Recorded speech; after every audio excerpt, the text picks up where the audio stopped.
আসসালামু আলাইকুম update bachelor দাদুরা। আমাদের জমিনগুলোতে ধান লাগার সাথে সাথে আগাছা নাশক স্প্রে দেওয়ার পর কিছুদিনের জন্য আমরা রেস্টে চলে যাই। তো আলহামদুলিল্লাহ 18 থেকে 20 দিনের বিশ্রামের পর আমি আমাদের ধানগুলো একটু দেখতে যাই, কারণ সার ছিটাতে হবে, সেই সাথে সাথে আমাদেরকে পোকা দমনের স্প্রে দিতে হবে। ধানগুলো দেখতে গিয়ে দেখি যে প্রচুর পরিমাণের পোকা আমাদের ধানগুলোর উপর আক্রমণ করেছে, যেটা একেবারে মেনে নেওয়ার মতন ছিল না। মাশাআল্লাহ, আপনি চারা রোপণ করে ফেলেছেন, তার মানে এই নয় যে আপনার উঠানে ধানগুলি চলে যাবে। যেই ভুলটা আমাদের সাথে হয়েছে, কিছুদিন অন্য কাজে ফোকাস রাখার পর আমাদের ধানগুলোর দিকে যাওয়া হয় নাই, এজন্য পোকার আক্রমণে আমাদেরকে বেশি করে পড়তে হয়। যদিও এখন আমাদের ধানগুলোতে পোকা দমনের জন্য স্প্রে দেওয়া, সেই সাথে সাথে সার ছিটানোর সময়ও চলে এসেছে। যাই হোক, আল্লাহর কাছে লাখো কোটি শুকরিয়া। আমাদের কান্দর থেকে যে শুধু আমরা ধানই নিয়ে আসি এমনটা না, এখানে বন্যা বা বৃষ্টির পানি পড়লে সেখান থেকে আমরা আমাদের বাড়ির জন্য মাছও ভালোভাবে মেরে নিয়ে যেতে পারি। মানে এক কথায় বলতে লাগে যে আমরা এটা আমাদের কান্দরটাকে পুকুরের মতন ব্যবহার করতে পারি বর্ষাকালে। আমরা আমাদের ধানগুলি লাগার পর আগাছানাশক স্প্রে দেওয়ার পরও আমরা ভালোভাবে আগাছা দমন করতে পারি না, কারণ আমরা যখন কাদা দেই সেই সময় কাদা দেওয়ার পরও বনগুলো বা ঘাসগুলো সেভাবে মরে নাই বা কাদাতে পচে যায় নাই, যার কারণে আমাদের ধানগুলিতে বা রপাগর নিচে আমাদের অনেক পরিমাণের ঘাস জন্মায়, যেগুলো আমাদেরকে আবার ভালোভাবে তুলতে হয়। মূলত এবার ঘাসগুলি জন্মানোর কাজ হচ্ছে যে আমরা কাদা দেই, তারপর কিছুদিন পর আবার বৃষ্টি না পানি থাকার কারণে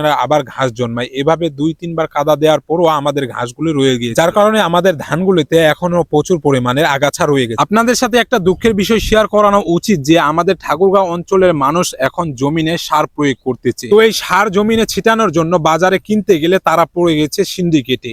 কারণ আগে ইউরিয়া সারের বস্তা ছিল প্রায় 1250 থেকে 1300 টাকা, এখন যেখানে ইউরিয়া সারের বস্তা প্রায় 1500 থেকে 1600 টাকা।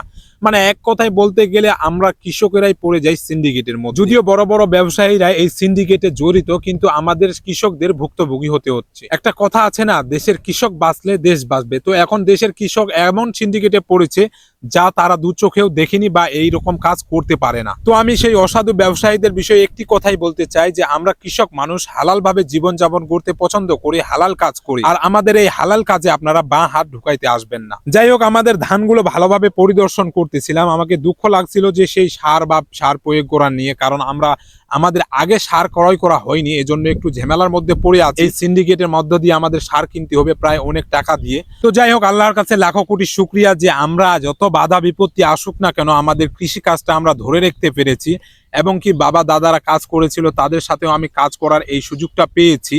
তো সেই সাথে সাথে আমি ভালোভাবে আলিগুলো বেঁধে দিয়েছিলাম, কারণ তার পরের দিন আমাকে সুন্দরভাবে সার ছিটানো হবে, এবং সেই সাথে সাথে পোকা দমনের জন্য কীটনাশকও স্প্রে করতে হবে। তো আপডেট ব্যাচেলার দাদুরা, এই ছিল দিনের কাজের একটু অংশ। আমি সবসময় চেষ্টা করি যে দিনের যেগুলো কাজ করি সেগুলোর মধ্যে কিছু অংশ ভিডিও আকারে আপনাদের কাছে উপস্থাপন করার। তো আপনারা অবশ্যই আমাকে একটু সাপোর্ট করবেন এবং সাথে থাকবেন। তো আপনারা সকলেই সুস্থ থাকুন, ভালো থাকুন, আমার জন্য দোয়া করবেন। আসসালামু আলাইকুম ওয়া রাহমাতুল্লাহ।